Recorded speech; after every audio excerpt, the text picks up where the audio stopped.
জি sir. শুভ বিকেল সবাইকে। আজকে আমাদের যে লেকচারটা আমরা পড়বো ওয়ার্ড প্রসেসিং টেকনোলজি 3 আমাদের এই সেমিস্টারের সম্ভবত সর্বশেষ লেকচার, কারণ যদি এরপরে আর ক্লাস না হয় সেক্ষেত্রে এটাই লাস্ট ক্লাস হবে। তো আমি তোমাদের সাথে স্ক্রিন শেয়ার করছি।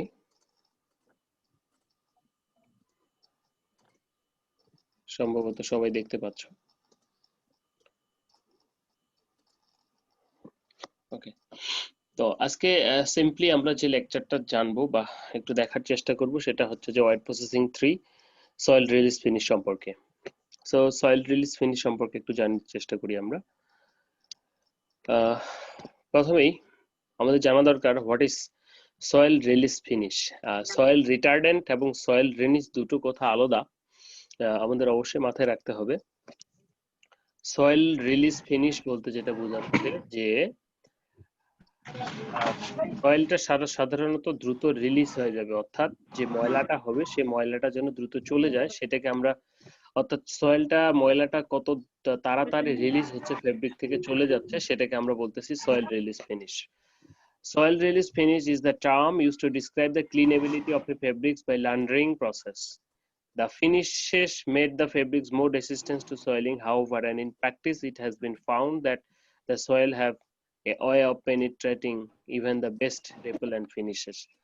বিষয়টা কিরকম যে দুটো কেস, দুটো ঘটনা। প্রথম ঘটনা হচ্ছে কোনো একটা ফেব্রিক এমন ভাবে ফিনিশ দেওয়া হয়েছে যেটাতে কোনো প্রকার ময়লা পার্টিকেল ঢুকবে না, অর্থাৎ কাপড়টা ময়লা হবে না। দ্বিতীয়ত, কাপড়টা ময়লা হবে কিন্তু যে ময়লাগুলি লাগবে সে ময়লাগুলি দ্রুত চলে যাবে। প্লিজ সাউন্ড করো না। সে ময়লাগুলি দ্রুত চলে যাবে। ওকে, তো এই যে ময়লা দ্রুত চলে যাওয়ার যে প্রক্রিয়াটা, অর্থাৎ ফেব্রিকে এমন ফিনিশ দেওয়া হবে যে ফেব্রিকে ময়লা লাগলেও সেটা দ্রুত চলে যাবে। তো অনেক সময় হয় না যে আমাদের কাপড়ের ময়লা উঠতে চায় না, তো এই ক্ষেত্রে যেটা হবে যে যত দ্রুত ময়লাটা রিমুভ করা যায় বা রিলিজ হয় ততই বেটার। বা একটা ধোয়া দিলেই মনে করো যে পানিতে ডুবলেই ময়লাগুলো চলে গেল অ্যাজ লাইক, সো এটাকে আমরা বলতেছি সয়েল রিলিজ ফিনিশ। আর সয়েল রিটার্ডেন্ট বা সয়েল রেপিলেন্ট ফিনিশ যেটা, সেটা হচ্ছে কোনো প্রকার ময়লাই হবে না, সেটাকে আমরা সয়েল রিটার্ডেন্ট অর ফিনিশ বলছি। ওকে, সো পারপোজটা কি বলা হচ্ছে যে this type of finish is mainly given to the synthetic ফাইবারের ক্ষেত্রে সাধারণত দেওয়া হয়ে থাকে। বলা হচ্ছে যে blouse pieces and some ladies wear are also use in soil release because of that easy absorption of the soil. যে বিশেষ করে আমাদের যে সমস্ত ফাইবার, হাইড্রোফোবিক ফাইবার সমূহের অর্থাৎ ম্যানমেড ফাইবার সমূহের যে সমস্ত ফেব্রিক রয়েছে সেইগুলো তাড়াতাড়ি ময়লা হয়, কারণ ময়েশ্চারিং কম থাকার কারণে। সেই জন্য সেই সমস্ত ফেব্রিকে সাধারণত সয়েল রিলিজ ফিনিশ দেওয়া হয়। The absorption of the soil will reduce the appearance and real color of the fabric, so it is essential to carry out the soil release finish. বলা হচ্ছে কি the deposition of soil will reduce the appearance and real color of the fabric, so it is essential to carry out the soil release finish. Okay, requirements টা কি? আচ্ছা, আমি সবাইকে mute করে দিয়েছি, তারপরেও শব্দ হচ্ছে।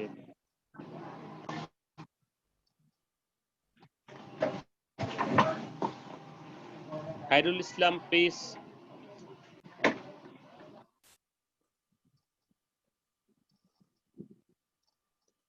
ওকে, সো রিকোয়ারমেন্টস গুলি কি কি? রিকোয়ারমেন্টস গুলি হচ্ছে যে শুড নট, আমাদের সয়েল রিলিজ ফিনিশের জন্য যে সমস্ত রিকোয়ারমেন্টস থাকা দরকার সেগুলো কি কি, সেগুলো যদি আমরা একটু দেখি যে প্রথমত যে should not affect the fastness properties of the dyed material and some other physical properties as strength, fill, drape, etc. মনে করো যে কিছু ফাস্টনেস প্রপার্টিস কে, অর্থাৎ আমরা যে ডাইং করব সেই ডাইং এর ফেব্রিক, ডাইড ফেব্রিকের উপরেই তো আসলে ফিনিশিংটা দিব। তো সেই ক্ষেত্রে আমাদের যে ফাস্টনেস প্রপার্টিস রয়েছে ডাইড ম্যাটেরিয়ালে সেটা যেন কোনো প্রকার হ্যাম্পার না করে। It should be fast to light, যেটা আলোর ফলে এবং ওয়াশ ল্যান্ডারিং এর ক্ষেত্রে চলে না যায়, ধুয়ে চলে না যায়, সেই ক্ষেত্রেও কিন্তু থাকতে হবে, বা এই রিকোয়ারমেন্টসটা থাকতে হবে। আমরা যে ফিনিশটা দিব, মনে করো তুমি একটা ফিনিশ দিলে সেটা আর কারণে কালারটা উঠে যাচ্ছে, ডাইস ম্যাটেরিয়ালের ফাস্টনেস প্রপার্টিসটা খারাপ হচ্ছে, তাহলে তো হলো না। সো এই দুটো রিকোয়ারমেন্টস ফুলফিল করতে হবে। তারপর ফ্যাক্টরস গভর্নিং সয়েল। এখন সয়েল রিলিজ ফিনিশ দেওয়ার আগে বা সয়েল রিলিজ ফিনিশ সম্পর্কে জানার আগে আমাদের যেটা জানা দরকার যে ফ্যাক্টরস গুলি কি কি যেগুলো সয়েলকে প্রভাবিত করে বা সয়েলিং কে প্রভাবিত হয় বা কাপড় ময়লা হতে সাহায্য করে। সেটা যদি আমরা বলি যে প্রথমেই আসতেছে স্ট্যাটিক চার্জেস, যে স্ট্যাটিক চার্জ কখন ফর্ম করে আমাদের ফেব্রিকের ভিতরে যখন ময়েশ্চার কম থাকে সেই ক্ষেত্রে এই চার্জটা সাধারণত হয়ে থাকে। তো এটা কিভাবে ফর্ম করে আমরা যদি দেখি যে at a static charge increases soil is increases, যদি স্ট্যাটিক চার্জ বা স্ট্যাটিক ইলেকট্রিসিটি বৃদ্ধি পায় তাহলে ময়লা পার্টিকেল গুলো বেশি আকর্ষিত হয়। the moisture regain increases soiling decreases, moisture regain আবার বৃদ্ধি পেলে soiling টা ডিক্রিজ হবে। the temperature increases soiling increases, as the size of the soil particle increases soiling decreases, অর্থাৎ বড় সাইজ যদি হয় ময়লা পার্টিকেলে তাহলে সেটা প্রবেশ করতে পারবে না।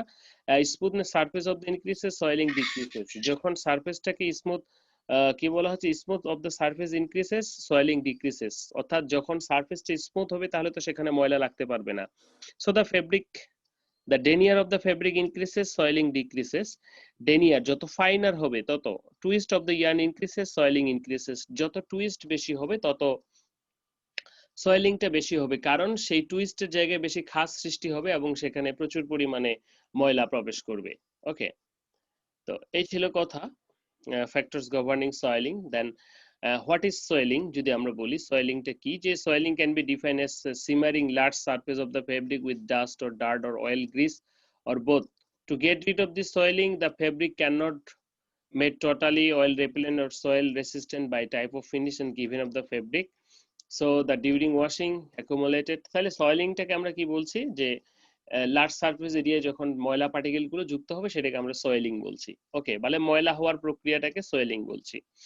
What are the soils, soil গুলি কারা কারা? তো এটা যদি আমরা বলি যে soil can be define as unwanted substance of wrong places. তো মোস্ট কমন সয়েল চারটা ক্যাটাগরিতে আমরা ভাগ করছি। একটা হচ্ছে ওয়াটার ব্রন স্টেইন, পানির যে দাগ, অয়েল ব্রন স্টেইন তেলের, এবং ড্রাই পার্টিকেল সয়েলস যে ড্রাই পার্টিকেল গুলো হয়, এবং composite soil involving oil grease and absorb, অর্থাৎ অনেকগুলো সয়েল একসাথে মিলে যখন নতুন একটা সয়েলের সৃষ্টি করে। সাধারণত এই ধরনের সয়েল বা ময়লা পার্টিকেল গুলো আমাদের ফেব্রিককে ময়লা করে থাকে। এখানে আমরা ছবি দেখতে পাচ্ছি ওয়াটার ব্রন, অয়েল ব্রোল, বিভিন্ন প্রকার ডাস্ট পার্টিকেল। হ্যাঁ, এইগুলো সাধারণত আমাদের ফেব্রিক গুলোকে ময়লা করে থাকে বা সবগুলো একসাথে যুক্ত হয়েও কিন্তু হতে পারে। সো মেকানিজম অফ সয়েলিং যদি আমরা বলি, মেকানিজমটা কি, যে fabric get soiled mainly there three types of mechanism. By mechanical অ্যাডহেশনের মাধ্যমে কিভাবে হয় আসলে সোয়েলিংটা সেটা যদি আমরা একটু দেখি যে কিভাবে হবে। By addition of electrical forces, যে ইলেকট্রিক্যাল ফোর্সেস এর কারণে, মেকানিক্যাল অ্যাডহেশনের কারণে যে ঘর্ষণ, আমরা যখন চলাফেরা করি অথবা ফেব্রিক গুলো আমরা পরিধান করি তখন আসলে কি হয় যে আমাদের ফেব্রিক গুলো ঘষা অর্থাৎ ঘর্ষণ হবে, এবং the soil adhere to the cloth by direct contact with the soil surface by rubbing of the garments against the skin or dirt or liquids from air। তো কোনো ময়লা বস্তুর সাথে ঘর্ষণ ফলে হতে পারে, বাতাস থেকে হতে পারে। fabric construction facilitates such adhesion and gets entrapped soil into the fiber, and the yarn space of even capillary space of the fiber gets firmly deposited. So also soil which is only the nature of diffuse into the fiber। তাহলে mechanical addition মানে হচ্ছে যে কোনো প্রকার mechanical addition, অর্থাৎ যে কোনো প্রকার কন্টাক্টের মাধ্যমে কিন্তু হতে পারে। By addition of the electrical force, electrical force অর্থাৎ যখন আমরা ফেব্রিকের গায়ে নেগেটিভ পজিটিভ চার্জের সৃষ্টি হচ্ছে, স্ট্যাটিক ইলেকট্রিসিটি সৃষ্টি হচ্ছে, তখন কিন্তু সয়েল পার্টিকেল গুলো আকর্ষিত হচ্ছে। বলা হচ্ছে the soil adhere to the fabric due to the attraction of the dust particle from air by directly charged fiber surface. This phenomena occurs mainly with the synthetic fibers because the low moisture again positive charge fabric surface is soiled and negative charge surface। So দেখো যখনই এ ধরনের charging হচ্ছে, charging এর ফলে কিন্তু আমাদের ময়লা particle গুলো আকর্ষিত হচ্ছে এবং তারা সয়েল হচ্ছে। তো সেখানে নেগেটিভ হতে পারে, পজিটিভ হতে পারে। নাও যদি আমরা বলি যে রিডিপোজিশন অফ সয়েলিং ডিউরিং ওয়াশিং, আরেকটা বিষয় হচ্ছে যে আমাদের যখন কাপড় ওয়াশ করি, আমরা ওয়াশ করার পর আসলে সেখানে আবার পুনরায় কাপড়ে কালার প্রবেশ করে, সেটাকে আমরা ময়লাগুলো প্রবেশ করে রিডিপোজিশন বলছি, যে অনেকক্ষণ ভিজিয়ে রাখার পর প্রথমে ময়লাগুলো বেরিয়ে যায়, তারপর সেগুলো আবার ভিতরে প্রবেশ করে। সো বলা হচ্ছে which occurs particularly with nylon and polyester fabric, the redeposition on this fibre take place because they are oleophilic nature. আমরা মিসলি পড়েছি, সেখানে দেখেছি যে oleophilic micelle, lyophilic micelle. So another aspect of the soiling of the effect of the time lag between soiling and washing, ওই যে কথাটি বললাম যে ধোয়ার জন্য মনে করে ভিজিয়ে রাখলাম, তারপর আর ধোয়ার কোনো খবর নেই। সো আমরা যদি এখানে দেখি তাহলে কয়েকটি ভাগে ভাগ করছে। প্রথমত মেকানিক্যাল অ্যাডিশনের মাধ্যমে বা ইলেকট্রিক্যাল ফোর্সেস এর কারণে and reduction of soil during washing এর কারণে। ওকে, এই সমস্ত কারণে আমরা কি হচ্ছে যে আমাদের ময়লাটা হচ্ছে। ওকে, ফ্যাক্টরস ইনফ্লুয়েন্সিং সয়েলিং, তাহলে ময়লাটা কি কি কারণে কিভাবে হচ্ছে আমরা বুঝলাম। এখন একটু দেখা দরকার যে কি কারণে বা কোন কোন বিষয়গুলো আমাদের এই সয়েলিংটা বা ময়লা হওয়াটাকে প্রভাবিত করে। প্রথমত ময়েশ্চার রিগেন, বলা হচ্ছে যে ময়েশ্চার রিগেন কি, ন্যাচারাল ফাইবারের সাধারণত সম্ভব বেশি থাকে সব সময়, কিন্তু সিনথেটিক ফাইবারের কম থাকে। তো যার কারণে কি হয় যে যত বেশ কম ময়েশ্চার রিগেন থাকবে, অর্থাৎ পানি শোষণ, পানি কম থাকবে, সেই ক্ষেত্রে তত বেশি পরিমাণে ময়েশ্চার রিগেইন অর্থাৎ স্ট্যাটিক ইলেকট্রিসিটি ফোর্স করবে, ক্রিয়েট করবে। আমরা জানি যে বলা হচ্ছে যে হয় moisture Regain of the fiber drops below 4%, soiling increases rapidly. So polyester has at the lowest moisture regain 0.4% among the synthetic fiber, and therefore it attracts the maximum soil. And since these fiber are hydrophobic, they do not soil in water, and removal of soil and fiber becomes difficult. তাহলে কি, যত moisture regain কম হচ্ছে তাহলে soil পরিমাণ তত আকর্ষিত বেশি হচ্ছে। তাহলে যে সমস্ত ফাইবারের ময়েশ্চার রিগেন কম, তাহলে তারা বেশি পরিমাণে আকর্ষিত হচ্ছে সেই সমস্ত ফাইবারগুলিতে, ময়লাগুলিতে, যেরকমটা হচ্ছে আমরা যদি বলি যে আমাদের polyester fibre. Okay, now static charge. So static electricity charge, যেটা যে সিনথেটিক ফাইবারের ক্ষেত্রে স্ট্যাটিক ইলেকট্রিসিটি যখন ফর্ম হবে আমাদের ইয়ে করার সময়, যে তখন যেটা হচ্ছে যে ফাইবার স্ট্যাটিক ইলেকট্রিসিটি ফর্ম করলে সেখানে charge attract soil the atmosphere, positively charge fibre attracting more soil than negatively charge one. তো পজিটিভলি চার্জ যখন হবে, সৃষ্টি হবে, সেই সমস্ত ফাইবার সমূহ কি হবে যে নেগেটিভলি চার্জ ময়লা পার্টিকেলকে আকর্ষিত করবে, এটাও কিন্তু একটা কারণ। তারপরে যদি আমরা বলি ফেব্রিক স্ট্রাকচার, দেখো ফেব্রিকের ভিতরে বিশেষ করে স্ট্রাকচারের জন্য কনস্ট্রাকশন, ইয়ান কাউন্ট, টুইস্ট, ক্রস সেকশন, এগুলো ইনফ্লুয়েন্স করে। বিষয়টা হলো যখন মোটা ইয়ান হবে, আবার কনস্ট্রাকশনটা যখন টুইল হবে বা এই ধরনের, অর্থাৎ যত বেশি জায়গা এবড়ো থেবড়ো ফাঁকা জায়গা থাকবে কনস্ট্রাকশনে, সেই ক্ষেত্রে কিন্তু ময়লা পার্টিকেলটা তত বেশি ডিপোজিট হওয়ার সম্ভাবনা থাকবে। Okay, so loosely woven and knitted fabrics more prone to soiling closely the oven, but removal of easy filament do not get soiled as fast those made from spun yarn. Okay, so fabric structure is the important factor. Then particle size অর্থাৎ of the soil, যত soil particle size গুলি যত ছোট হবে সেগুলো তত বেশি প্রবেশ করার সুযোগ পাবে, কিন্তু যত কম হবে অর্থাৎ যত বড় হবে তাহলে কি তারা প্রবেশ করার সুযোগ পাবে না। So this is the particle size, fabric construction. Fabric কনস্ট্রাকশনের কথা একটু আগেই বললাম। And mechanical work lead to the soil release finish. এবং মেকানিক্যাল ওয়ার্ক বলতে বোঝাচ্ছে যে কি ধরনের কাজ করছে, যেমন hydrodynamic flow of washing, carrying away the removal of the soil, তারপরে হচ্ছে fibre flexing force between fiber and during washing, abrasion removal space physical during washing, interfiber spacing, এই যে মেকানিক্যাল বিষয়গুলি কাজ করছে, অর্থাৎ কতক্ষণ পরে ধুচ্ছি, কিভাবে ধুচ্ছি, কার সাথে ঘর্ষণ হচ্ছে, এই বিষয়গুলো কাজ করছে, যেগুলো আমাদের সয়েলিং এর জন্য প্রভাবিত করে। সো এখানে কিছু ফ্যাক্টর, যে ফ্যাক্টরস গুলোর কথা পড়েছি আমরা, সেটারই একটা মোটামুটি সামারি দেওয়া হয়েছে। এখন আমরা সয়েল সম্পর্কে জানলাম, সয়েলিং সম্পর্কে জানলাম, মেকানিজম সম্পর্কে জানলাম, ফ্যাক্টর সম্পর্কে জানলাম। এখন যদি আমরা আসি যে সয়েল রিলিজ ফিনিশ, তাহলে আমরা কিভাবে দিব। যে সয়েল রিলিজ ফিনিশ বিভিন্ন প্রকার কেমিক্যাল দিয়ে দেওয়া হয়, যেমন polymethacrylic acid, methacrylic acid, copolymer, acrylic ester finishes, dual action fluorochemical, তারপরে রয়েছে হাইড্রোফিলিক এসার ফিনিশিং এজেন্ট এক্সেট্রা, অনেকগুলো দিয়ে দেওয়া হয়। তো আমরা এখান থেকে একটা দেখবো, সেটা হচ্ছে ডুয়াল অ্যাকশন ফ্লুরোকেমিক্যালস এজেন্ট, সেটার মেকানিজমের মাধ্যমে আমরা সয়েল রিলিজ ফিনিশটা দেখব।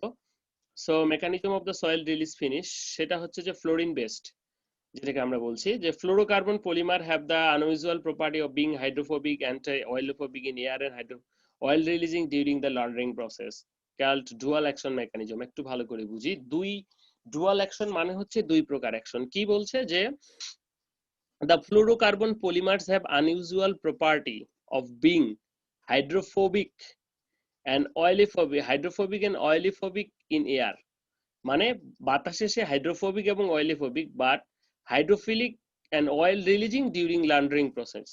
অর্থাৎ বাতাসে সে হাইড্রোফোবিক এবং অয়েলিফোবিক আচরণ করবে, কিন্তু যখন পানিতে দেওয়া হবে তখন সেটা হাইড্রোফিলিক এবং অয়েল রিলিজিং হিসেবে কাজ করবে। তাহলে এটাকেই এই জন্য বলা হচ্ছে ডুয়াল অ্যাকশন। তাহলে কেমিক্যালটার অ্যাকশন এরকম যে যখন বাতাসে থাকবে তখন সে একাধারে হাইড্রোফোবিক এবং অয়েলিফোবিক, কিন্তু যখনই সে পানিতে যাবে তখন সে একাধারে অয়েল রিলিজিং বা হাইড্রোফিলিক বা পানিগ্রাহী। তো এটাকে আমরা ডুয়াল অ্যাকশন বলছি।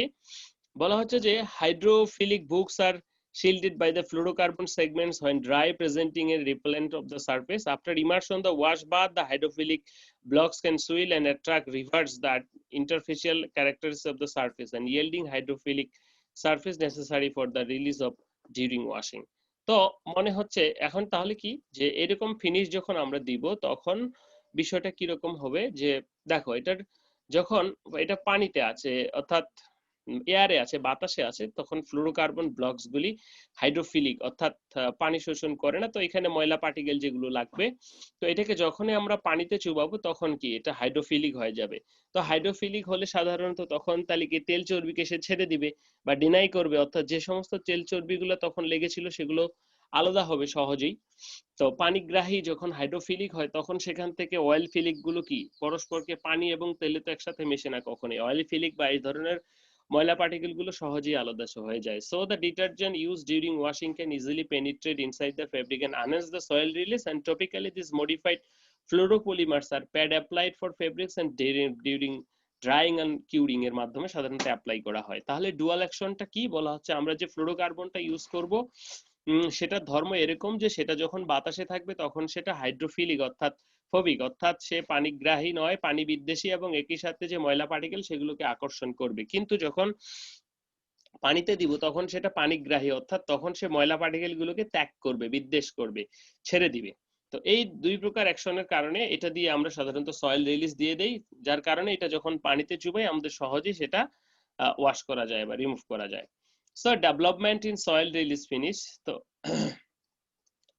soil release finish বলা হচ্ছে যে stain repellency performance has been achieved by the fluorocarbon resin based upon C8 perfluorocarbon acrylates and C8 perfluorocarbon finishes produced via electrochemical fluorination discontinuous because অর্থাৎ এই সমস্ত কেমিক্যাল দিয়ে আমরা soil release ফিনিশটা দিতে পারি এবং এটাকে মডিফাই করে আমাদের যে সয়েল রিলিজ ফিনিশটা সেটা ডেভেলপ করা হচ্ছে।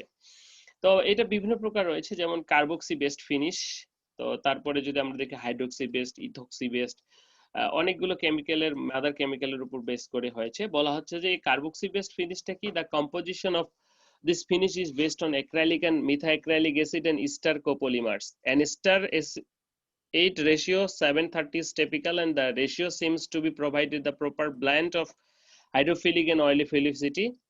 So require soil release finish আমরা কার্বক্সি বেস সাবস্টেন্স দিয়েও এই সয়েল রিলিজ ফিনিশটা তৈরি করতে পারি, হাইড্রোক্সি বেস দিয়েও করতে পারি। বলা হচ্ছে যে one of the earliest soil release material was stars. Other stars and cellulose based products have been used for soil release agent include methyl cellulose, ethyl cellulose, hydroxypropyl stars, cellulose etc.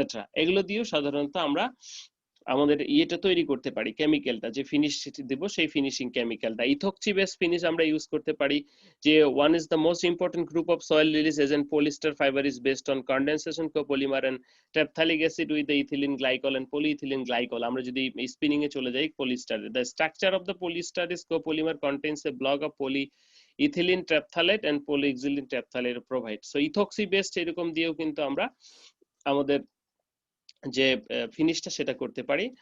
পরবর্তীতে যেটা রয়েছে যে trouble shooting for soil release finish, সেটার আগে আমরা তাহলে এখানে দেখে নিলাম।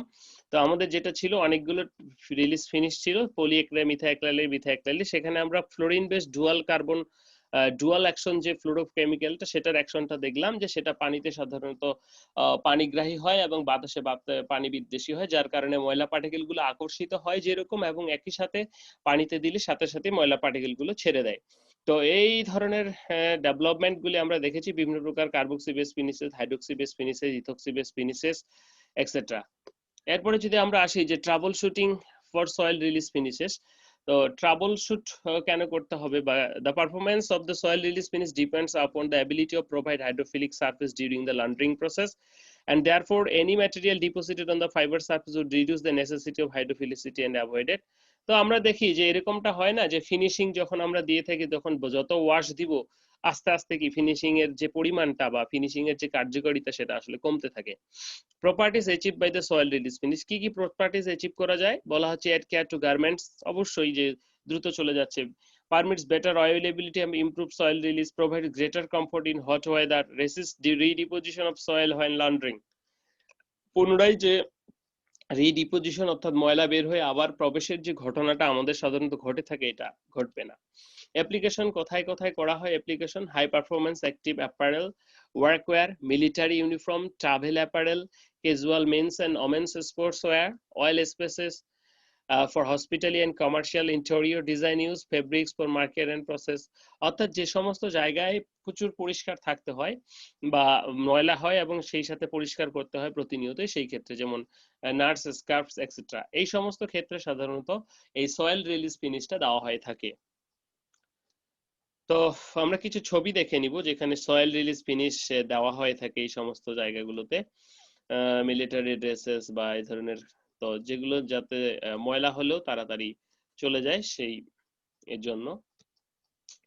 তো এই ছিল আমাদের সয়েল রিলিজ ফিনিশ। আমি যদি প্রথম থেকে আবার একটু রিভিউ করি তাহলে যেটা দাঁড়াচ্ছে সেটা হচ্ছে, আজকে আমরা পড়ছি সয়েল রিলিজ ফিনিশ মানে কত দ্রুত সয়েলটাকে রিলিজ করতে পারবো ফেব্রিক থেকে, নট সয়েল রেসিস্ট্যান্স মানে ঝুঁকবে না এরকমটা নয়। তো এরকম ঘটনা আমাদের প্রতিনিয়ত নিত্যদিনই ঘটে থাকে, তো সয়েলিংটা সাধারণত হয়ে থাকে। তাহলে সয়েল রিলিজ ফিনিশটা হচ্ছে কত সহজে কোনো বস্তু থেকে কোনো ম্যাটেরিয়াল থেকে সয়েলটা চলে যাবে সেটাকে।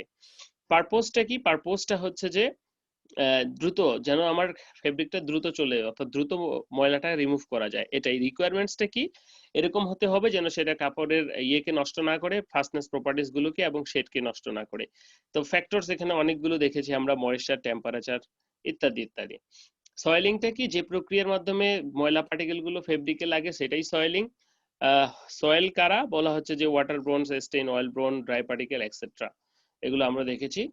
নেক্সট, মেকানিজম কিভাবে হয়, মেকানিক্যাল অর্থাৎ মেকানিক্যাল ঘর্ষণের, ফিজিক্যাল ঘর্ষণের মাধ্যমে, অ্যাডিশনাল ইলেকট্রিক্যাল ফোর্সের মাধ্যমে, ডিউরিং ওয়াশিং এর মাধ্যমে হতে পারে। ফ্যাক্টরস ইনফ্লুয়েন্সিং সয়েলিং, কোন কোন ফ্যাক্টর গুলো ইনফ্লুয়েন্স করবে, সেটা হচ্ছে যে ময়েশ্চার রিগেইন, যে যত কম হবে তত ময়লা হবে দ্রুত, ইলেকট্রিক্যাল স্ট্যাটিক ফোর্স যত ক্রিয়েট করবে ময়লা হবে, ফেব্রিক স্ট্রাকচার যত এবড়ো হবে অর্থাৎ অনেক বেশি খোলা স্পেস থাকবে, জায়গা থাকবে, সেগুলো পার্টিকেল সাইজ যত ছোট হবে তত বেশি ঢুকবে, ফেব্রিক কনস্ট্রাকশন একই কথা।